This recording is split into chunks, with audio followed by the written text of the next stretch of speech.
सरकार की ओर से घर के आसपास या घर के अंदर साफ पानी को जमा ना होने देने को लेकर बार बार सभी को निर्देश दिया जा रहा है। इसका कारण है बारिश के मौसम में हर साल इसी समय डेंगू का प्रकोप बढ़ने से जनजीवन प्रभावित हो जाता है, जिससे हर साल लोगों की मौत होती है। ऐसे में महानंदा पुल के पास स्थित 2 आइलैंड में बने रंगीन फव्वारा जो लोगों को आकर्षित करता था, लेकिन अब रखरखाव की कमी के कारण उस फव्वारे में पानी जमा होने से वहां पर डेंगू का लार्वा पनप रहा है, जिस पर किसी की नजर नहीं है। इस विषय में डिप्टी मेयर रंजन सरकार को प्रश्न किया गया।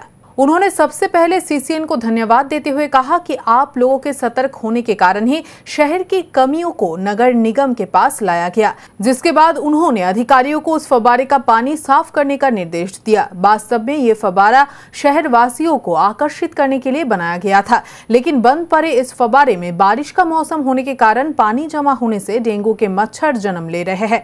साथ ही उस पार्क के लोहे के रेलिंगों को लोगों द्वारा काट कर ले जाने से पूरा आइलैंड फिलहाल जर्जर अवस्था में है। कुल मिलाकर इस इलाके में डेंगू का आतंक देखा जा रहा है। वहीं इस मामले को लेकर सिलीगुड़ी नगर निगम के डिप्टी मेयर ने बताया कि बेसिकली এই দুটো আইল্যান্ড এসজেডিএ এক সময় তারা মেইনটেইন করত। বহু বছর ধরে ওই ওয়ালগুলো ভেঙে পড়েছিল একেবারে শহরে ঢোকার মুখে।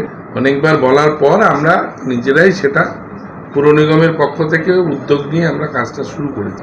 এজেন্সি যারা পেয়েছে তারা হয়তো এই বর্ষার জন্য জায়গাটা কাজ বন্ধ করে রেখেছে বা যে কোনো কারণে হোক ওখানে জল জমছে, ওখানে মশার উপদ্রব বাড়তে পারে।